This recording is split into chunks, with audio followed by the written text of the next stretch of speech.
इंसानी मिजाज आपको पता है, कोई बाकी छोड़कर जाता कि पिछले खाएंगे।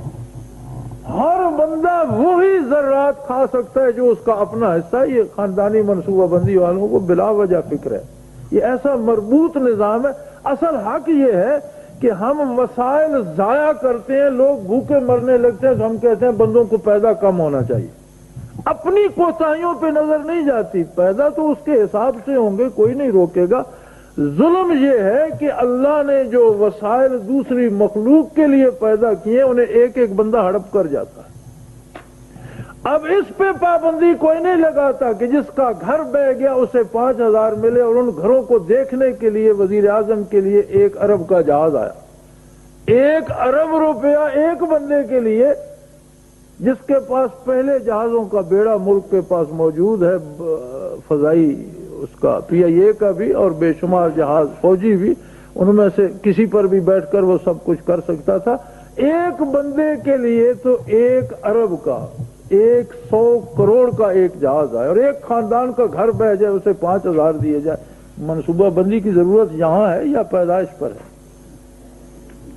मनसूबा बंदी तो वसाइल की होनी चाहिए कि अल्लाह ने जितने बंदे पैदा किए हैं उतने वसाइल भी उस मट्टी को देता है। चंद जालिम उस पर गासिबाना कब्जा जमाकर वसाइल खुद जाया कर देते हैं, दूसरों को कहते हैं तुम औलाद पैदा करना बंद कर दो। ये सही नहीं है। सही ये है कि उन वसाइल की तकसीम, सैयदना फारूक आज़म रज़ियल्लाहु अन्हु बीमार थे और आप हमेशा जौ की रोटी खाने से बीमार हो जाते थे, आपका मैदा खराब हो जाता था, बुखार शुरू हो जाता था, और जौ की रोटी खाते थे और बीमार थे। तो किसी ने अर्ज़ किया अमीरुल मोमिनीन, अब इस्लामी रियासत में एक बंदे के लिए गला न मिले ये तो मुमकिन नहीं, और आपकी सेहत का मसला है, आप गंदम की रोटी खाएं। फरमाया मदीने के शहरी जौ को तरसें और उमर गंदम की रोटी खाए।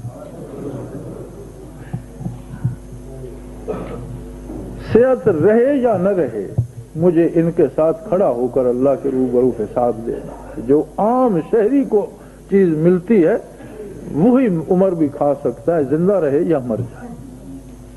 तो वसाइल की मनसूबाबंदी की जरूरत है। तो वो वसाइल जिससे पैदा होना है उसके जो जर्रात हैं वो उस पर जुल्म हो या उसे रोका जाए, उसकी सहूलतें या उसका आराम छीना जाए, लेकिन जो उसके वजूद का हिस्सा बनना है वो रब्बे करीम का निजाम उस तक पहुंचा दे।